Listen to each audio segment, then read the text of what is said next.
26, went through the college admissions process 2 years after Peter did. She, too, was applying from a charmed school.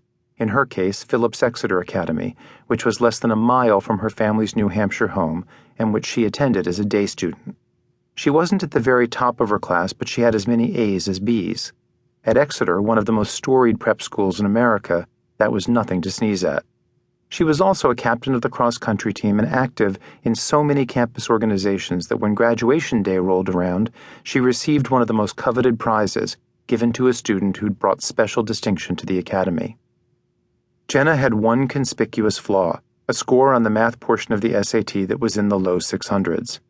Many selective colleges cared more than ever about making sure that each new freshman class had high SAT scores, because that was one of the criteria by which U.S. News & World Report ranked schools in its annual survey, the influence of which had risen exponentially since its dawn in the 1980s. In fact, the college on which Jenna set her sights, Claremont McKenna, cared so much that its dean of admissions would later be exposed for fabricating and inflating that statistic.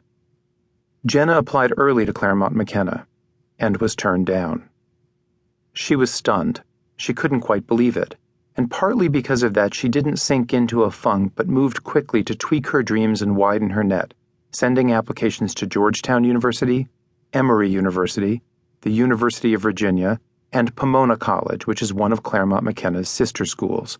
She threw in a few more to have some insurance, although she was relatively certain that she wouldn't need it. In early spring, the news came. Georgetown said no.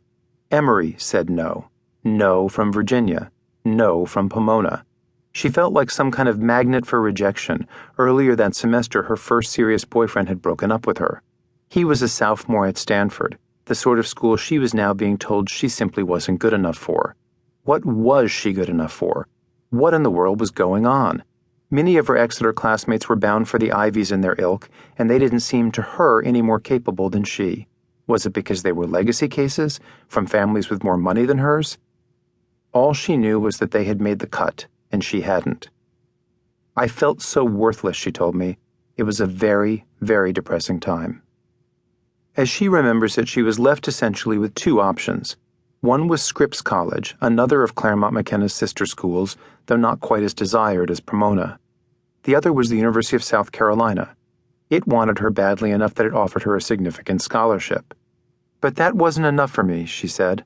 I wanted a name. I wanted some prestige. That was the immediate legacy of the application process. She was determined to grab whatever bragging rights she could. But there was another, better legacy which came later.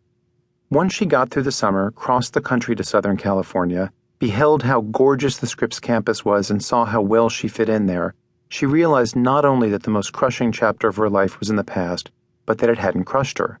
Not even close. Actually, it had helped her separate the approval that others did or didn't give her from what she believed, knew about herself. One day she happened to sign up for a day trip from Scripps to Tijuana, Mexico, to help do some painting and other charitable work in an especially impoverished neighborhood.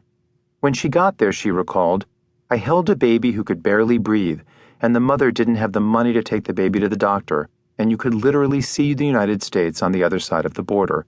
I was just blown away. The moment stayed with her, and during her sophomore year she applied for a grant that would give her the funds necessary to live in Tijuana for the summer and work with indigent children there. She got it. A pattern emerged.